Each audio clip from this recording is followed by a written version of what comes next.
Hi everybody, this is Barry Schwartz. This is the Search Buzz video recap. Today is Friday, August 17th. I'm doing this remotely, not from my office, but from St. Louis, so I apologize for whatever. In any event, I'm going to go through the topics as fast as I can because the upload speed is incredibly slow here.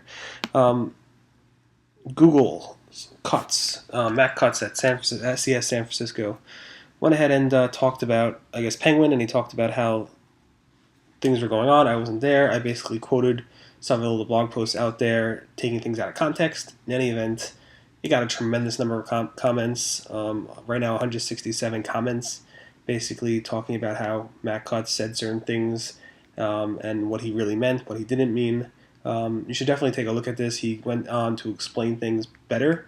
In any event, a lot will come out of this. I think positive from it. Obviously, there are some people who feel I took it overboard. I don't really think it was overboard, to be honest. But in any event, things will come out of that. That was good. I definitely recommend you read this post. It's currently the top item on seroundtable.com, and it will be until probably Monday morning. About Google, Google announced late Friday that the latest algorithm penalty or adjustment will be related to DMCA takedown requests.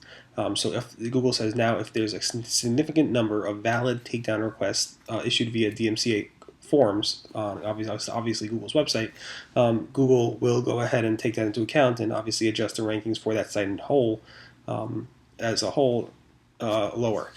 Typically, Google will remove web pages from their search listings that are valid DMCA requests, but a lot of people don't have the time or the patience to submit DMCA requests to Google, so those sites that get a significant number of them, I think a really significant number of them, will be impacted in the Google search results overall. Danny nabbed the Emmanuel update for Hollywood. And you should also know that this probably will not affect Google's own properties, including YouTube and Blogger, for several reasons, which I get into in the blog post, but I really don't have time to talk about it right now. This morning I posted about how Google is probably doing a ranking shuffle. There's something going on in Google, at least over the past day or so, where a lot of people are complaining about their sites no longer showing up in Google, and Webmaster wrote threads talking about it as well. I'm not 100% sure about this, but we posted about it this morning, and hopefully we'll get some feedback from other people going forward. Google did their monthly Google Search Quality Update review. They missed last month, so they did 2 months in a row this month. We posted about it on August 13th. There were 86 updates. I grouped them into search quality and freshness updates, diversification updates, snippets, and site links, as well as image search. I think the diversification is the most interesting, specifically around this month or so. This morning I posted about how Google AdSense is sending out messages to Google AdSense publishers saying, we recommend you put ads at the top left of your websites in order to get people to click on them and to see the ads in the most prominent place. It's interesting because Google has a penalty specifically designed for people who put ads in places where it makes it hard for people to read the content. That's the page layout penalty that Google introduced back in January. And it's just a very sad thing to see one Google department, I know they're separated, but seeing one Google department saying something that will ultimately lead to a ranking downgrade in another department in Google. And I posted about that this morning, August 17th at seroundtable.com. There's a new Google search snippet for pages that are being blocked by robust.txt. Typically, Google would show just the title if it had it, as well as a URL if a match came up. Now Google, and no snippet, no search description.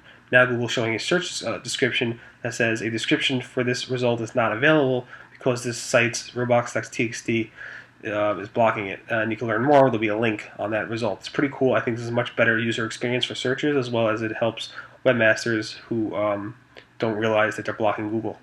I don't know if I'm going to be putting in images into these videos, so definitely take a look at the blog post when you have time.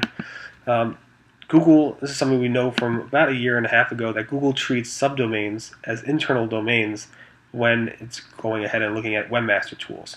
Now, that doesn't mean that Google does the same thing for their algorithm search. They do so only specifically for Google Webmaster tools, and that's just a general rule as of about a year and a half ago. There is an email delivery bug with Google Webmaster Tools, so if you want to go ahead and configure that all Google Webmaster Tool messages go to a certain email address, if you try that, it no longer works. Google says they're working on fixing it. Let me see if it's working now, quickly. Yep, it works now, so I guess they fixed it. Great news. Another Webmaster tool is rich snippet thing. Specifically, Google about a year ago introduced prayer times rich snippets. Those prayer times rich snippets I implemented on several sites, part of a synagogue software package that we built called Shul Cloud.